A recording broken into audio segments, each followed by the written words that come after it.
Welcome to Psych One-on-One on Therapy Cable with Dr. Ehsan Gharadjedaghi and Julian Goode. Today our topic is going to be on stress management. Most of us nowadays are undergoing some form of stress and sometimes too much stress. So we're going to be going through the good, the bad, the ugly, and sometimes the beautiful of getting through stress and getting onto a better functioning life. So stress for most of us nowadays is a daily occurrence. It's just part of our normal routine. And some of us can't differentiate whether we're under stress or whether it's normal or if it's a good thing or a bad thing. So a lot of times where the emotions, the physical and the chemical stressors cause chemical reactions in our body, it has a tendency to push our adrenaline level up. It'll cause muscle tension and headaches and a whole slew of physical problems.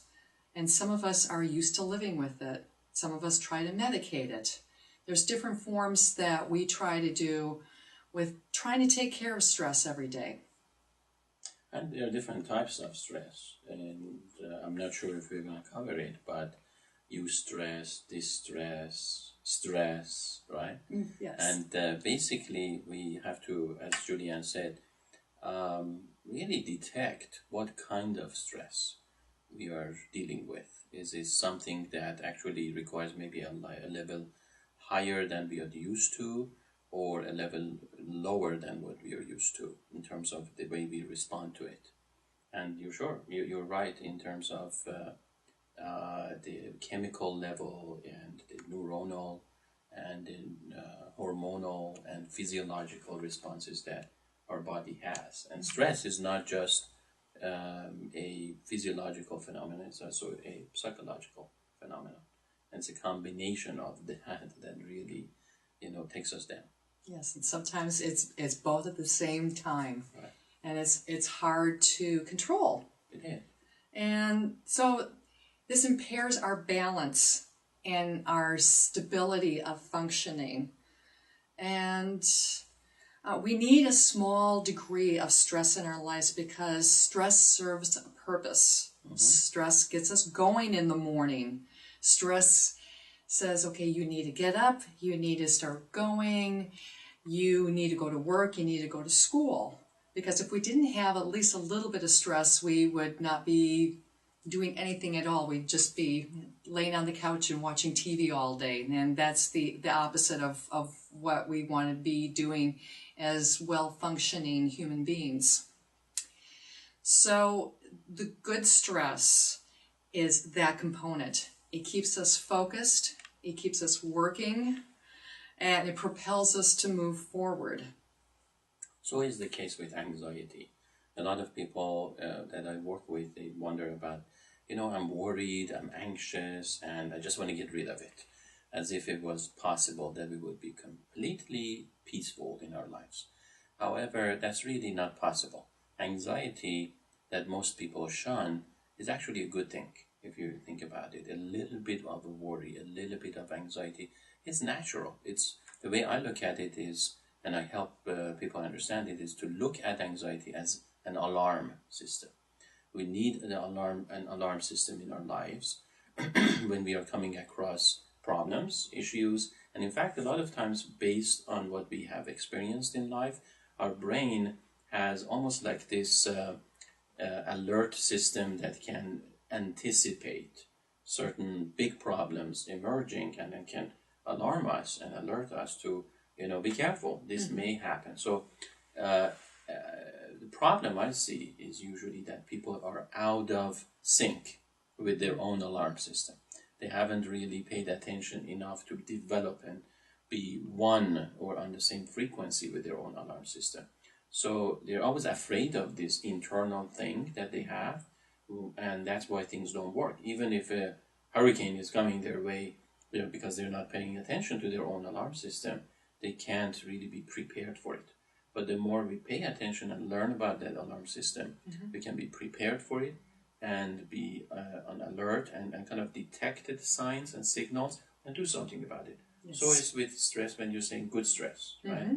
Good stress, well, like you said, it gets us going, it gives a little bit of energy, it allows us, in fact, a lot of times people just focus and concentrate better when they're under stress. Yes. Like if there is like a pending deadline or something to do. A lot of people who procrastinate, in fact, they rely on that type of a stress. Once the stress kicks in, like you have only 2 days to finish something that you should have done for 2 months, then suddenly you're so proactive and focused and concentrated. You just put everything aside and commit 2 days to get it done. And that's a higher level of stress, Yes. but it works.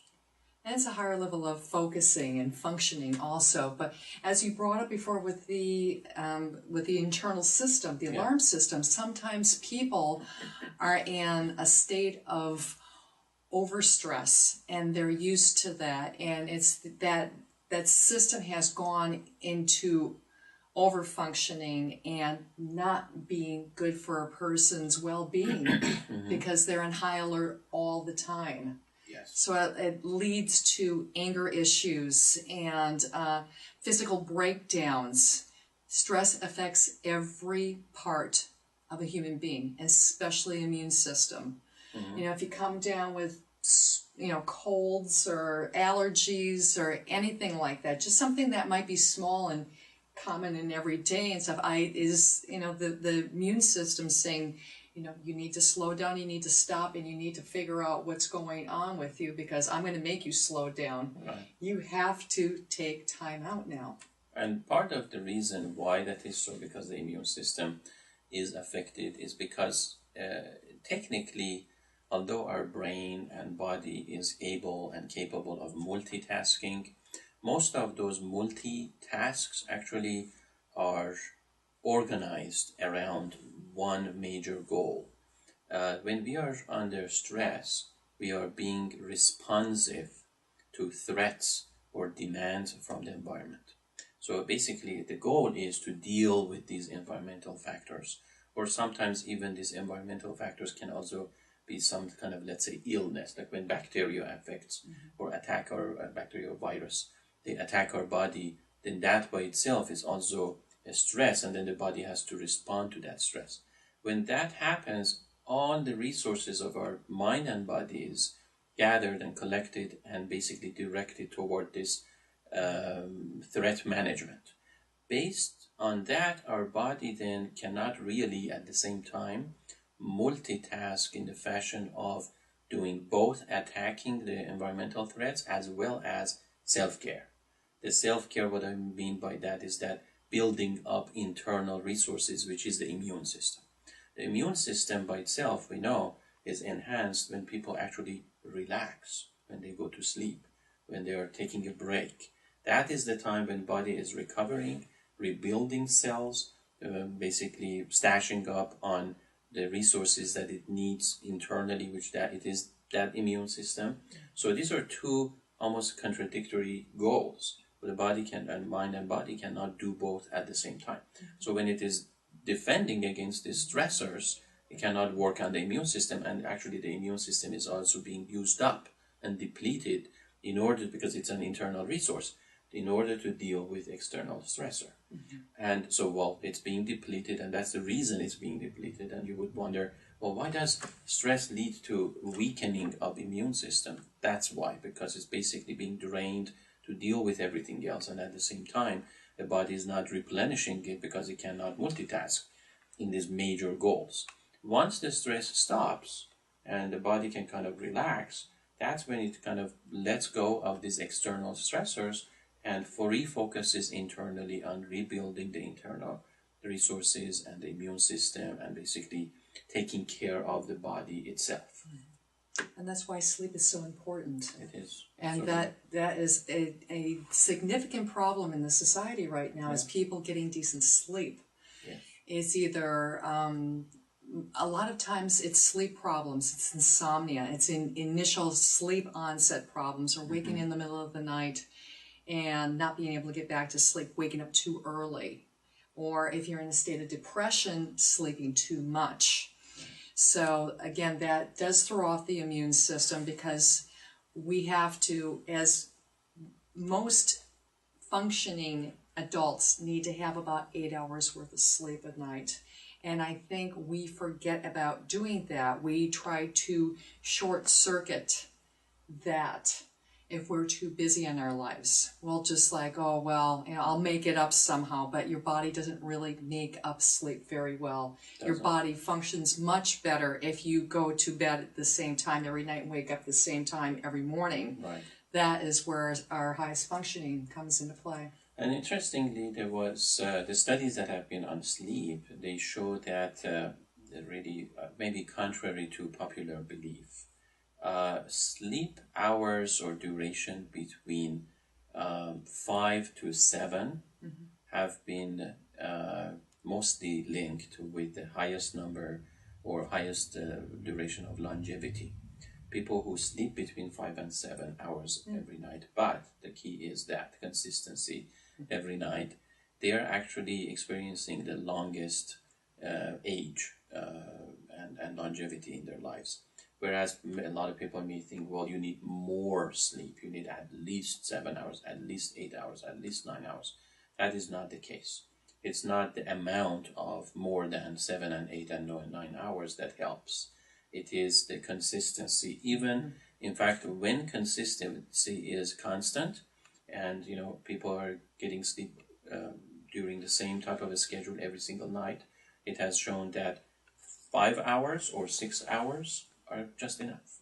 If you can get by with, say, 5 or 6 hours of sleep, it's enough to help your body to rejuvenate and recuperate. So we're okay then. We are okay. I think we are okay. Yes, I'm getting 6 hours. How long do you get every night? About 5 to 6. Oh my goodness. Okay. I get 6 hours. Okay. And interestingly, another aspect of it is because of the sleep stages of sleep that basically goes from, stage 1, 2, 3, 4 and repeat itself. We know that the REM stage, the REM stage, rapid eye movement or deep sleep, being in the stage 4, which is actually after the first cycle, it becomes stage 1. It really ends after about 90 minutes. So people kind of go through these cycles of 90-minute sleeps or sleep cycle, sleep duration or sleep segments, intervals. And if you count 6 hours, right, that is about 6 hours is about 4 of those intervals. So people could get 4 of 1.5 hours, like 90 minutes would be 1.5 hour intervals. And if they are getting that and then getting up right after that interval, right, coming out of the deep sleep into the more almost alert stage where they can be woken up easily, then they feel great. They feel really relaxed and recuperated. But if you wake them up right before that REM stage or in the middle of the REM stage, even they may have slept about 7 or 8 hours, they feel still groggy and tired. That's another aspect that we have to take into account. It's not just the hours, but also when you wake up. It's the quality of sleep. Absolutely. Definitely. Quality is very important. Yeah, and you don't want to be waking up somebody when they're in the grumpy stage, and there's another stressor that you don't need. Right, exactly. We don't need that. So what are some of the symptoms of bad stress? Well, it's headaches, sleep disturbances like we were talking about before, anxiety, depression, anger, any intense sort of emotional states, increase or decrease in appetite, feeling of burnout and exhaustion. And this, again, affects every part of our body. So who is affected the most by stress? Well, studies have shown that people who have multiple responsibilities, people who are multitasking on a daily basis, just build up these levels of stress because they're just trying to do too much in too little amount of time, which I think we're all probably guilty of nowadays. But it depends on the consistency and the duration of trying to do too much. Those with chronic health conditions have also stressors, and the problem is with this is that they're physically worn down, and then they may be on medications that may be adding additional stressors to their bodies. People with trauma histories are also very susceptible to having stress, especially if they haven't dealt with prior or present traumas. That can be extremely upsetting, and they can't move on. And then people with very few interpersonal support systems.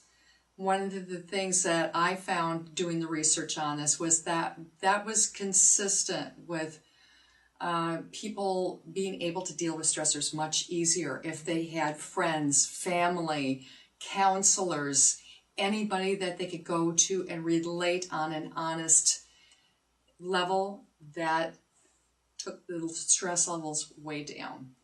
I completely agree with that.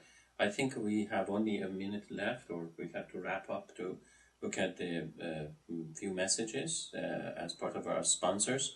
So as soon as we do that, stay with us. We'll be back after a minute.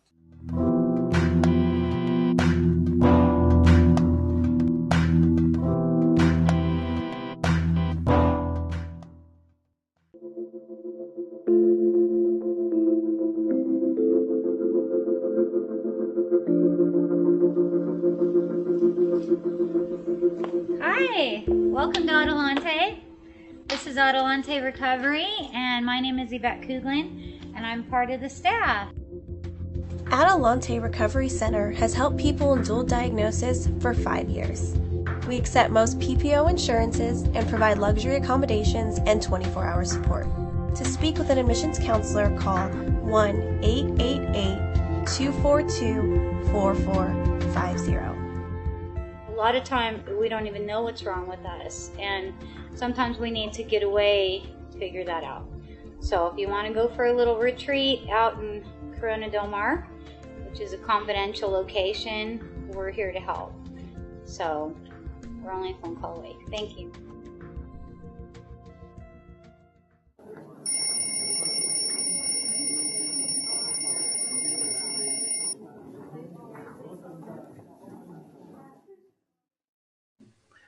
Welcome back to Therapy Cable. Welcome back. And this is Psych 101 again with Julie and Goode. And Dr. Ehsan Gharadjedaghi. Right. And we are continuing our conversation about stress. We have discussed a little bit of differences between eustress, stress, and distress. And basically, eustress with an EU is a type of stress that people actually feel pretty good about their lives, and they welcome that level of stress. It's enough energy, anxiety, activity going on that they are propelled to do good things in their lives. And then stress is something that everybody has, more or less. Everything in life that actually causes stress is natural part of daily life, and our body and mind is actually prepared to deal with stress. But when it lingers and goes on for too much, our body starts to actually building up a little bit of resistance to it, and also if it doesn't relent, it becomes a huge source of distress. And when that continues, then we enter into an exhaustion or exhaustive mode of responding to this impact or attacks of all these stimuli or environmental factors, both internally and externally on our system, and our system breaks down. And as a result, it can lead to disorders, diseases, illnesses, even perhaps heart attack, like a very momentary attack to the system where it completely, dies off. We have talked a little bit about different types of, if you will, people or activities or lifestyles or what we call more or less risk factors for stress, and that people in certain occupations or with a certain activity throughout the day are more prone to experiencing stress. So now we continue with other aspects of stress. So some of the coping mechanisms that we use to deal with stress, healthy and unhealthy. Let's go through the unhealthy ones first, because some of us are used to doing these as coping mechanisms, and we don't even realize that we're doing this to cover up what could be an internal level of high stress. Because we're used to doing these on a regular basis, it becomes habitual. So smoking, drinking alcohol, under or overeating, getting lost in technology, whether we're on computers or we're on our cell phones or we're watching TV or movies or however we like to escape as a society, and is kind of built into the American structure of dealing with stress. Because especially after a long day of work, a lot of people come home, they turn the TV on. That's the first thing that they do, just to escape, just to make that break from their working day.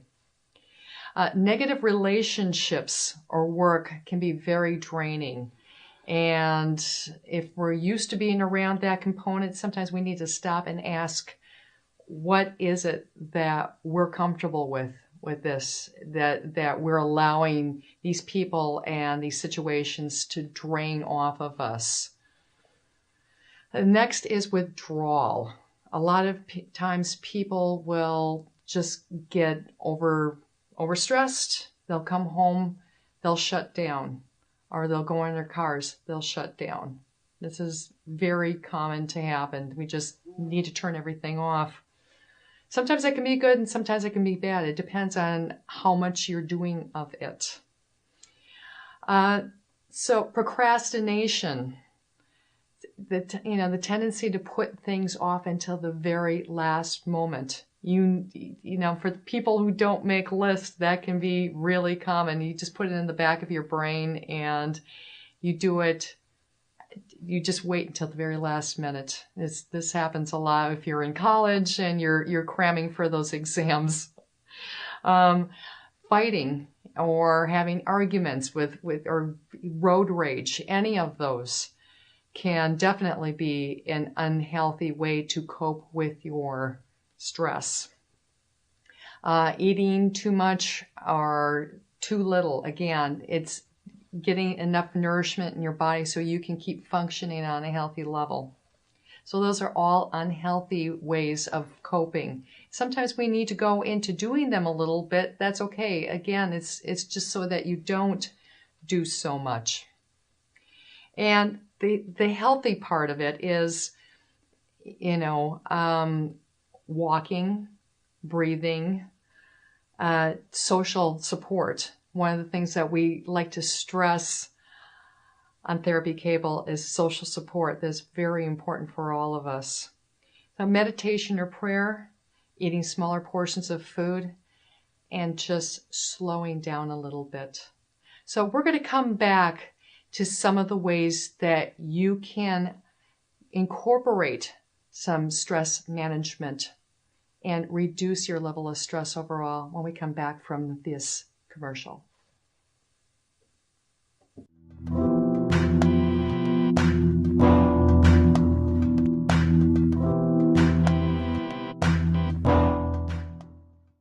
Welcome to Elements Therapeutic Massage at the Gateway Center. We offer a therapeutic massage, which is where we combine the different massage modalities. This is to create a customized experience designed to address your specific needs. Everyone here at Elements believes in the health benefits of a regular massage regimen. That's why we offer a flexible, affordable, non-binding wellness program that you can even share with someone you care about. We're open 7 days a week, so give us a call and book an appointment or visit us at our website. Thank you, and expect more from your massage.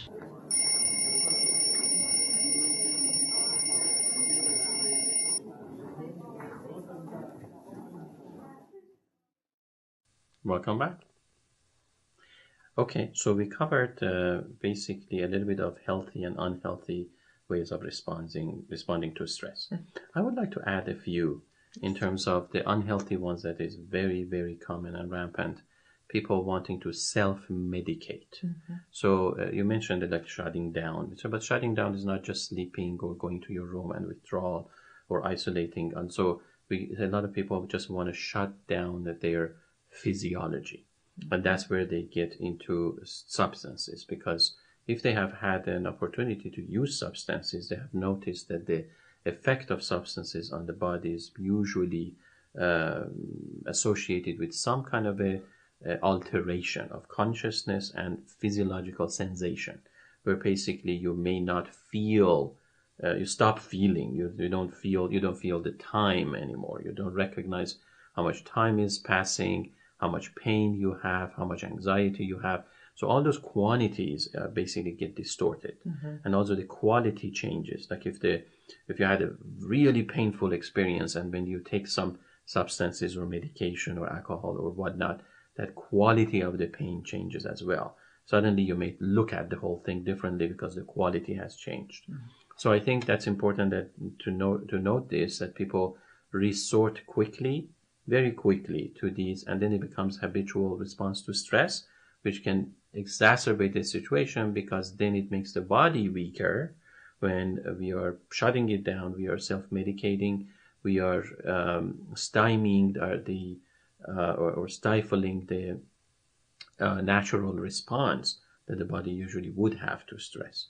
And then a healthy antidote to that would be really, rather than jumping to a substance use quickly, self-medicating, we would want to help our body regenerate its resource for the same type of a feeling, which would be that euphoric, good feeling, through the natural endorphins or endogenous morphines, which is the natural good, or the type of neurotransmitters that create a good feeling in our body. And that usually follows again a certain behavior, such as, let's say, like you said, walking, workout, swimming, even just movement. Let's say if you can't really walk for a mile, you can be in your room and then do sit-ups for 10 minutes.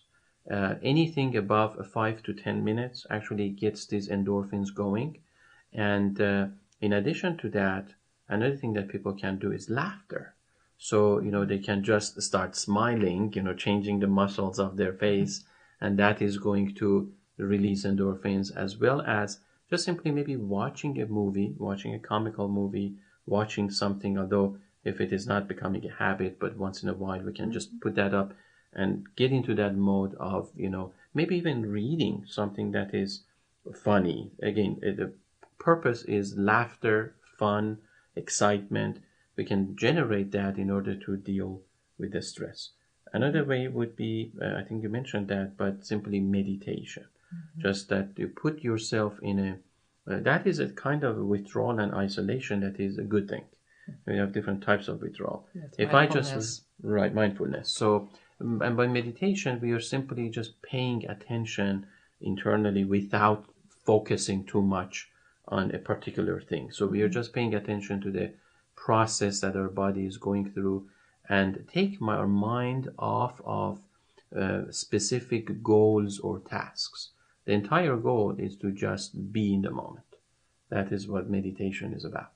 Just paying attention to what is happening within ourselves, and a little bit kind of withdrawing, if you will, from all these other stressors that demand our attention.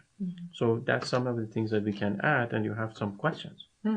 Yeah, and I'd like to add too, the meditation is actually, it is a form of withdrawal, but it's with a focused purpose. Right. And it's also attaching the deep breathing. Yes. And the deep breathing is so important. That's one of the things that I stress to all of my clients who are going through depression or anxiety states, is if there's nothing else that you can do in the moment, you can do deep breathing all the time, because you always have that ability. And it doesn't make any difference where you're at. You can get back in connection with your breathing, because as adults, we are so used to breathing only down into this level of our chest, and that's it. Right. But we're supposed to be breathing all the way down into our lower abdominal cavity.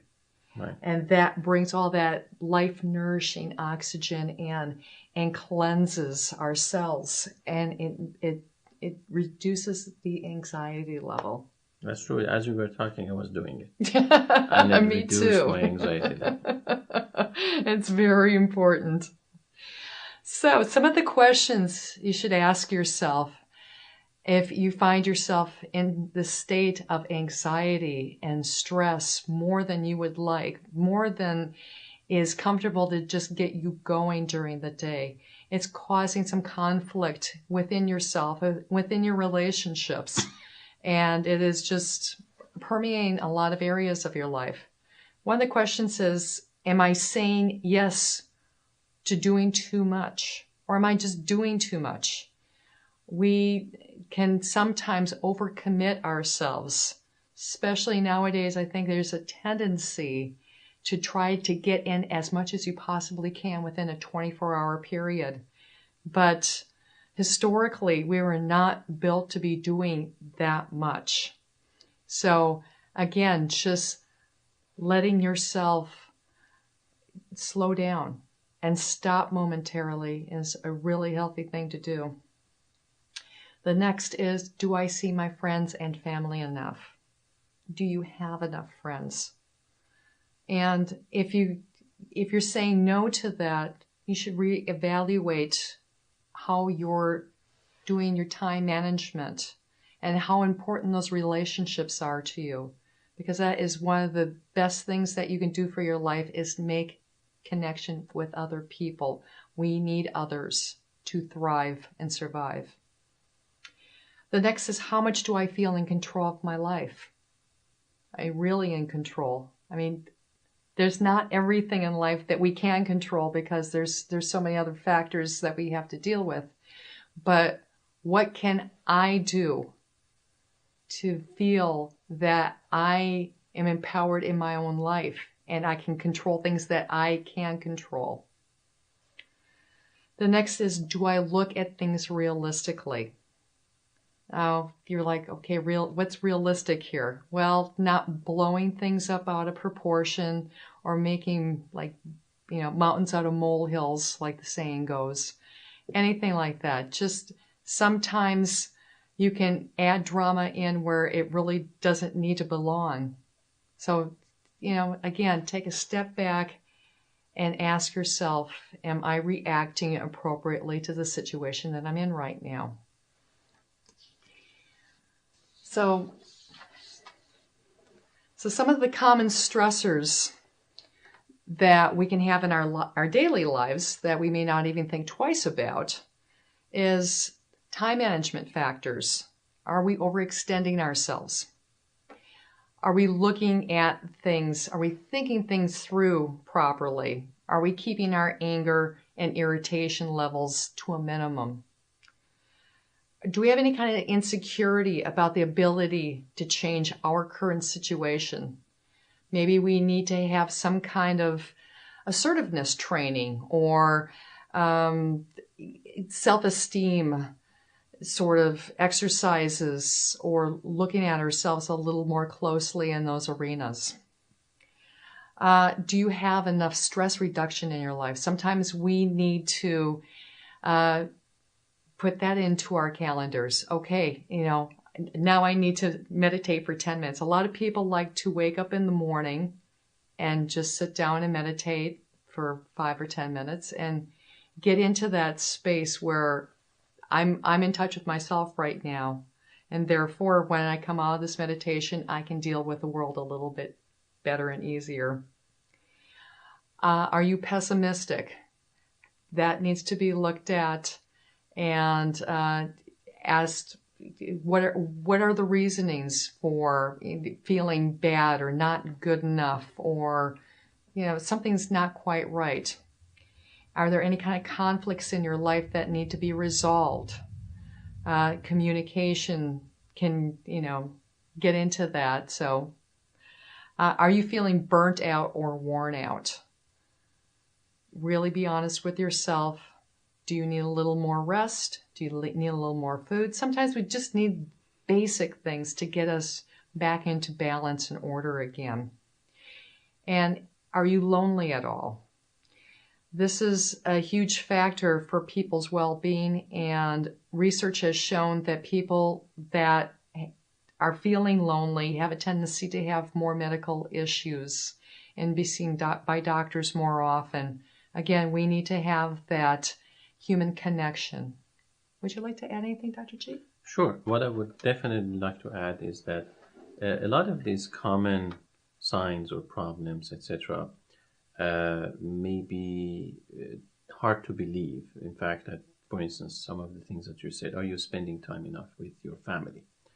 And you may be thinking, well, I don't have the time to do that. And it's almost like a paradoxical statement, like, why are you telling me this?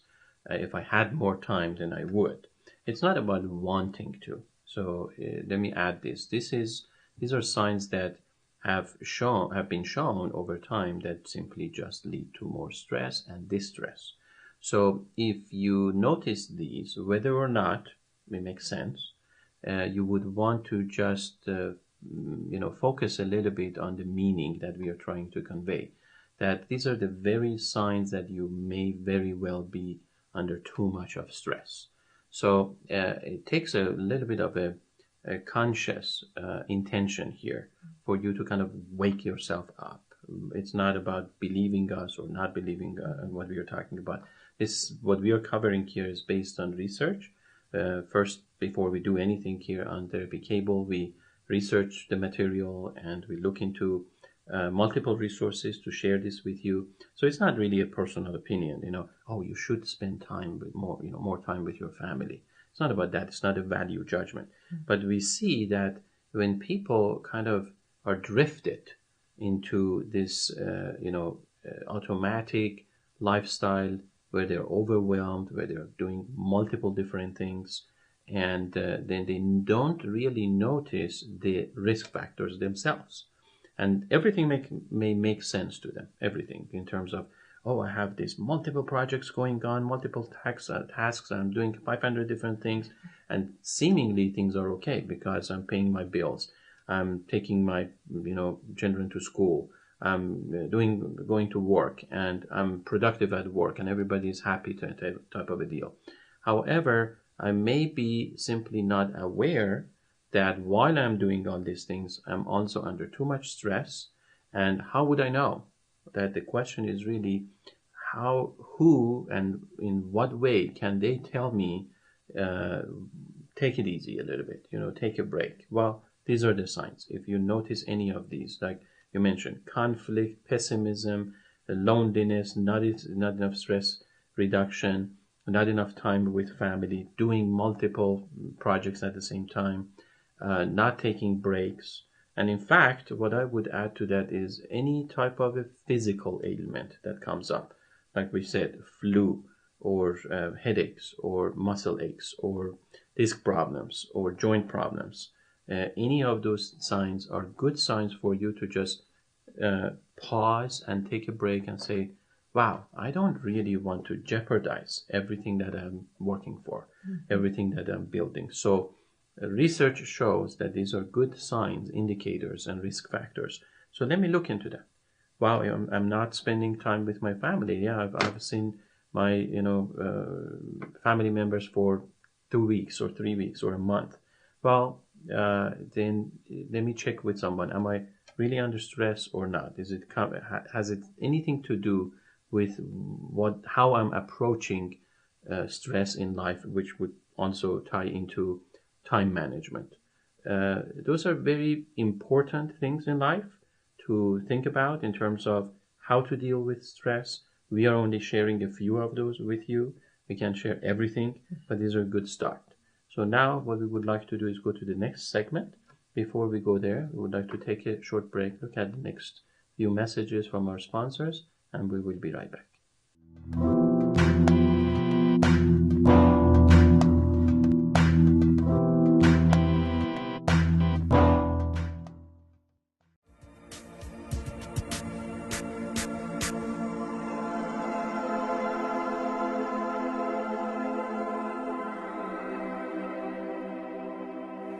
Hi, my name is Leanne Marquez. I'm a marriage and family therapist intern, and I work with biofeedback and neurofeedback as an integrative approach in therapy.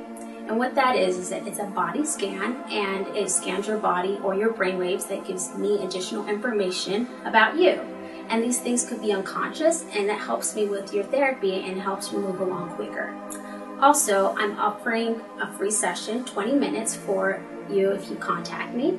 And I work with children, I work with adolescents and adults. So contact me at journeytobecomingwhole.com, or my number is 949-478-2324. Thank you.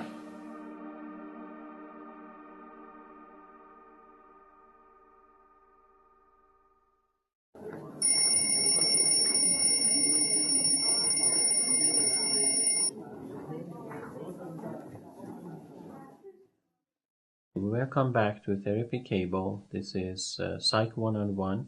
I'm Dr. G, and I'm here in the studio with Julian Good. Yes. All right. So we are continuing the stress management techniques. So we have already covered general information about stress, signs, and risk factors, and some different aspects of stress. So right now we want to continue with some methods to deal with stress, whether it is short-term or long-term. So I'm going to go through the short-term stress management techniques that you can use starting today. These are very easy, and I think that's a thing that we need to remember. This is not difficult if caught at the beginning stages of getting stressed out.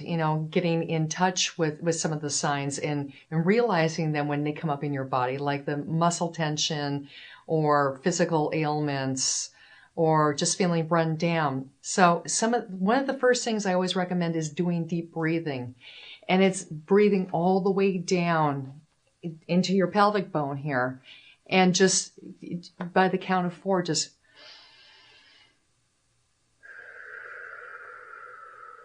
but counting to 4 as you're breathing in, holding the breath for a count of 4, breathing out either through your nose or through your mouth for a count of 4, and then going into a state of no breath for 4. It's a very easy technique to do. You can do that anywhere. You can do that in the middle of a traffic jam if you need to. That comes in very handy to bring you into the here and now. The next is stretching or doing a muscle tension and then release technique, or taking yoga classes. Or they also have yoga instruction through DVDs now or through books. You can learn that, and that's very effective also. It's almost like giving yourself a massage.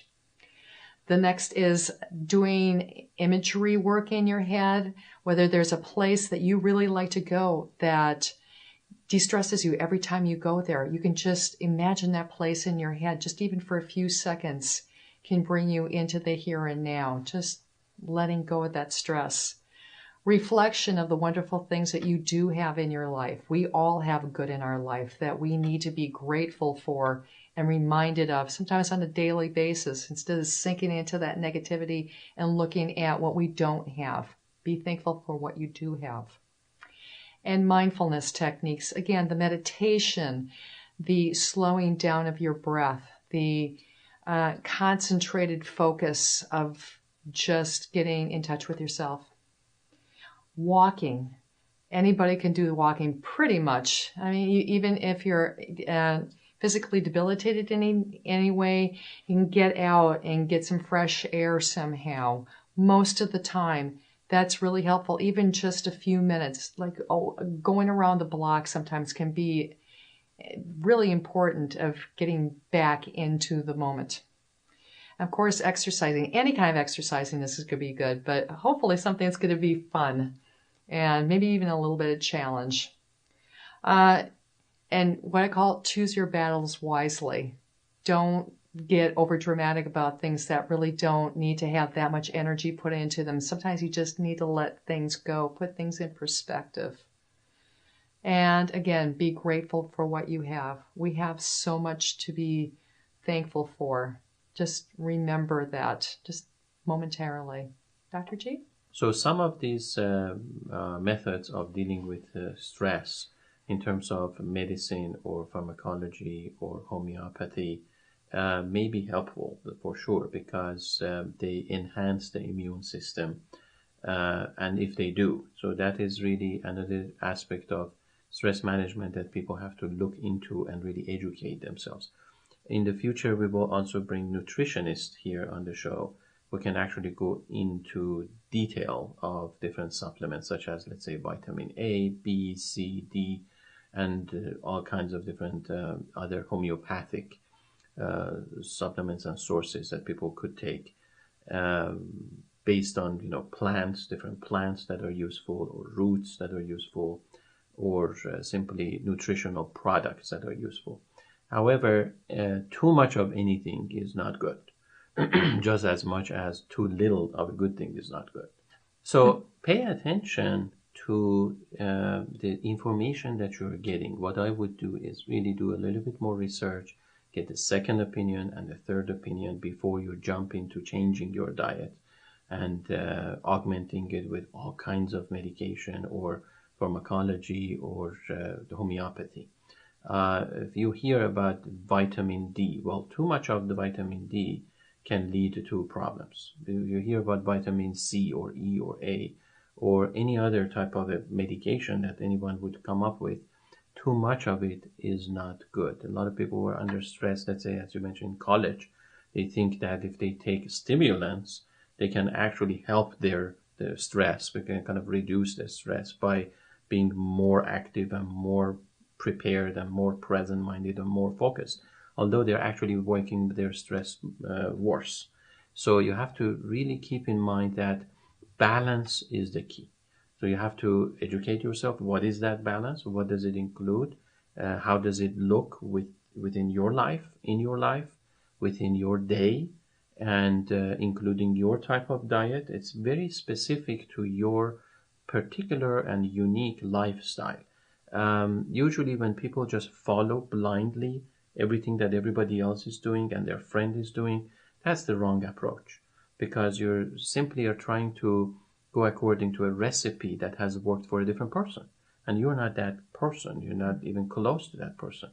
When it comes to stress as well, we have to keep that in mind. But certainly the last thing that I would add to this is talk to experts, talk to specialists. Seeking help and talking to people who know about this is very helpful, but also always get a second or third opinion, because a lot of people can coin themselves as the expert in the field, but you want to look into the credentials. It's not just what they say, and if that sounds good, therefore you should do it, but also whether that information can be corroborated, it can be supported by other types of sources of information, whether it's an article that you find or another physician or expert or coach or specialist who can provide you with supporting information. And lastly, take things in moderation. If you take things in moderation and try it out and see how it works for you, and if it does, then do a little bit more of that. You can, by doing this trial and error that works for you, you can specifically design a recipe of success for yourself that can deal with stress. So we are coming to an end. Anything else that you would like to add? I think we've covered everything pretty well. Okay. And I think, again, just be honest with yourself and listen to your body when it's trying to tell you you need to slow down or change course. Very important. And not try to cut yourself off emotionally or physically or anything like that. Just taking some moments to come into balance every day is very important. Well said. So take life one day at a time. And finally, this is Psych 1-on-1 with Julianne Goode and Dr. Ehsan Gharadjedaghi on Therapy Cable. Thank you. Thank you for watching.